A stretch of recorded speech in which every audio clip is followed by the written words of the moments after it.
You know what isn't yours? The rights to this sample.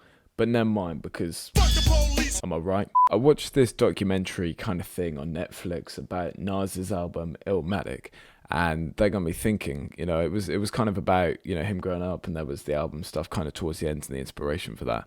But my favorite song in there is definitely The World Is Yours, produced by Pete Rock, and I love Ahmad Jamal. He's definitely probably my favorite pianist. His trio and whatever is just the best. So a combination of hip hop, like especially 90s hip hop in that time, and also just amazing jazz music is just unbeatable for me. So I was going to do this on the MPC 500, but I don't own his record. I think it's called The Awakening, and this song is I Love Music. Obviously some of you may be familiar with that, but I found it easier to just record it in to Logic, and I kind of used the quick sampler. It's kind of got some features a bit like an MPC. Obviously I'm not totally familiar with the workflow. I think I got comfortable with it and obviously kind of got to a point where I knew what I was doing. So I'll play the sample. I think here is the lead in, and then the main sample comes around here. It's super cool. I don't know if you can hear if you're listening on headphones or speakers or anything. I think they used a double bass on this, they must have, but the double bass is mixed into the left ear, so there might be a few problems with that, but I'll show you how you can kind of minimize that. Especially here. You can definitely hear that it's in the left ear, and then the drums, like the ride and the snare things, are in the right ear, the piano's in the center. That's quite common for jazz to be mixed in LCR. You know, we can fix that. Obviously, samplers sum it down to mono, obviously, well, the earlier ones do, so it doesn't really matter about that too much. Let's just get on with it. I opened the quick sampler and dragged it in, and it's pretty easy to chop when you're looking at it on a wave format like this. So I know the S950, I think, has the wave file kind of, you can see the transient stuff. I'm not sure if Pete Rock used the 1200, but obviously that's got a super small screen as well, so you can't really do that. You've got to do it by ear. But looking at it on here, you just pretty much chop it at every transient. So we got this one, and then that's got a big bass hit, and then we come to the start. That's quite easy to see. Something that kind of threw me off was that I didn't realize that he looped back to the start, because there's a bit of the sample like this, like that before the main sample, but it can sound like he used this section of it, those two notes there, but when you actually play it in, it doesn't really work. It's definitely this sample. You get the trill. It's a kind of nice feeling, and to kind of go back into the start of the bar. 87 BPM. I did bring in this drum loop just from the MPC, put on a bit crusher to make it sound more 12-bit, like that, not too much, just a light bit there, no drive, and that obviously made it sound like this. Again, headphones and speakers, you can probably hear the difference to the snare and the hi-hats. It's very subtle, but obviously I'm going to do that to the piano as well, so it all adds up. It's a very simple track. Obviously, like madness in sampling, but actually there aren't that many layers to it. Let's see if we can play in the sample.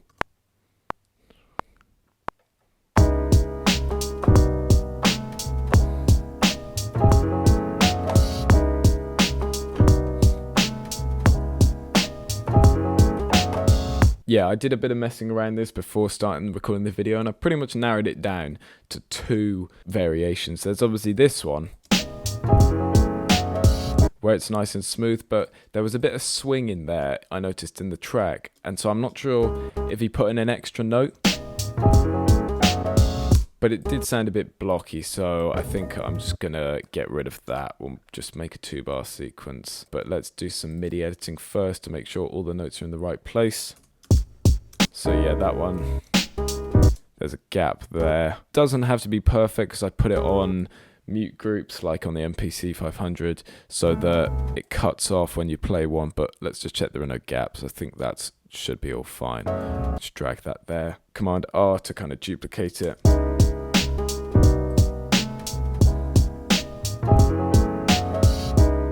Actually, that's one thing. We need to make sure the velocities are the same.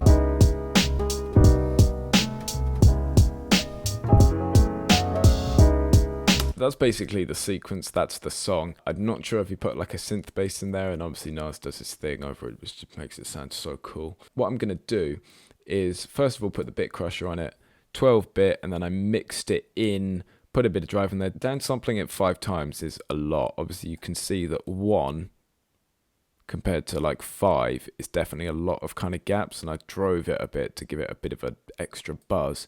But then obviously we can control that with the mix. If you put it full, obviously you do get that ring and a bit of buzz in the low notes, but obviously I kind of want it to be a bit subtle. So I think it was around, like somewhere around here. So it doesn't sound destroyed, but there is an obvious element of 12-bit there. Especially on this note here. You get a ring on that trill compared to this. It just makes it sound so much cooler in my opinion. You can hear, as I said before, bass in the left ear. So what I'm going to do here is actually put on an EQ, but after the bit crusher. And if you go down to processing here, it says stereo. So what I want it to do is go side only. And you might know this in mastering, but basically you can split the mids and the side. In this terms, the mids is the mono signal, just like everything going through the mono. And then the sides is obviously your absolute stereo. It's not going to affect any of the mono channels, so we shouldn't be affecting most of the piano. It's just the bass. Yeah, so you can see here that the piano in the middle is obviously a lot higher than the piano on the side, but the bass is equally matched because it's very much in the left ear. So what I'm going to do here is just put a kind of heavy shelf like that. Actually, let's use the low pass filter like that. And it does sound more in the middle, but it's also gone quieter. So what I'm going to do is put another channel EQ on it. This time, change it to mid only and put a huge boost. Actually, where did I cut? Cut at 250. So I'm going to put a huge boost at 250 like that. And it should sound the same volume, but obviously bring it more into the middle.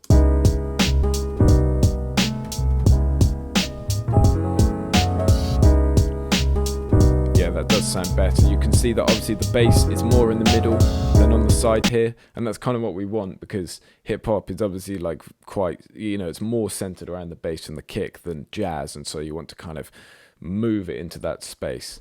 Obviously, I think Pete Rock must have recorded it in mono or something, because I don't think things like these EQs were around in the 90s. I don't know what year exactly it was made. Now that we've got this, it's obviously a lot easier to do. If you didn't know that trick, drop in the comments and tell me if it helped out. You can do that with like anything, but obviously be kind of subtle with it and make sure you match the places.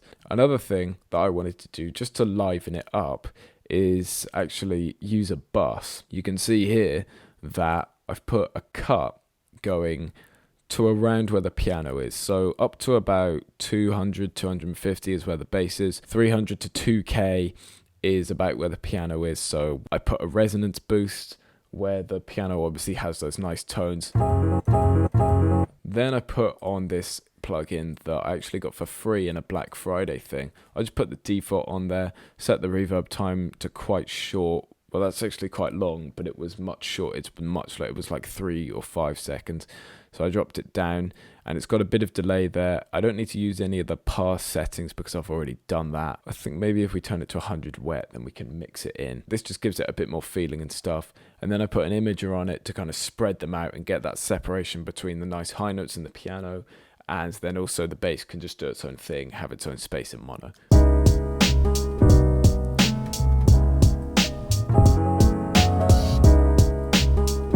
So it is sounding a bit long,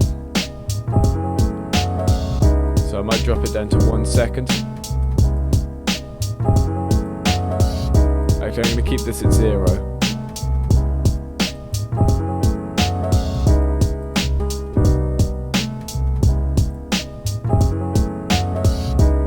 So off.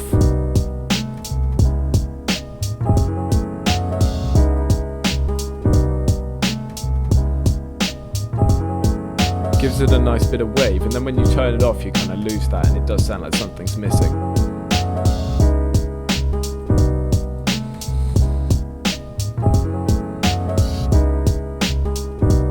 Obviously there's a lot of kind of 12-bit stuff going on, but I don't mind too much because obviously I've used 2 instances of Bitcrusher. I haven't put it on the stereo because I wanted different levels, but I've obviously mixed them in very subtly, so that's at 50%.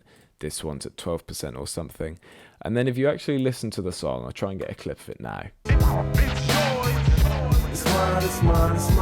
So have a listen to the snare, and you'll hear that there's a kind of note on it. Didn't really know what he was using there, so I put up the retro synth, found a preset, tweaked it a bit, and I put some noise in there. It's a G. Obviously this isn't perfect, but it's about as close as you can get. And then messed the ADSR up here, kind of put on, you know, so it wasn't just on and off, it's got a nice glide. And then also this auto bend feature gives it a nice kind of trill up. I thought that sounded cool. Just played that in copying the snare. I want a very short note to a 16th that comes here. I mean, it's not exact, but it sounds kind of similar. I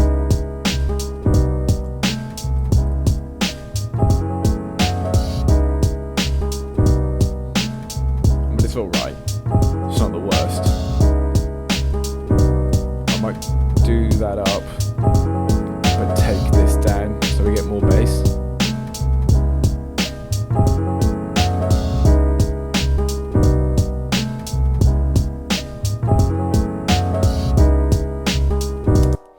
Another thing that I did was obviously on the quick sampler, it does work in the way that turntables and MPC work, in the fact that when you pitch it up, it speeds up.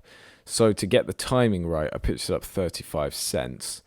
So obviously on here, on all the synths that I used, I obviously pitched it up a tiny bit as well.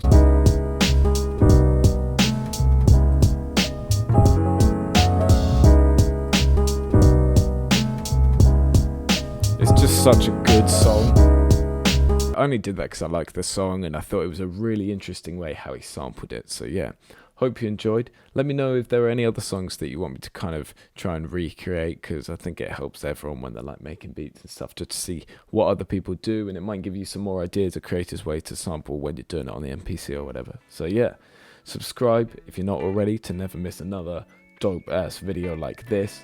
And yeah, have a great rest of the weekend. I'll see you in the next one.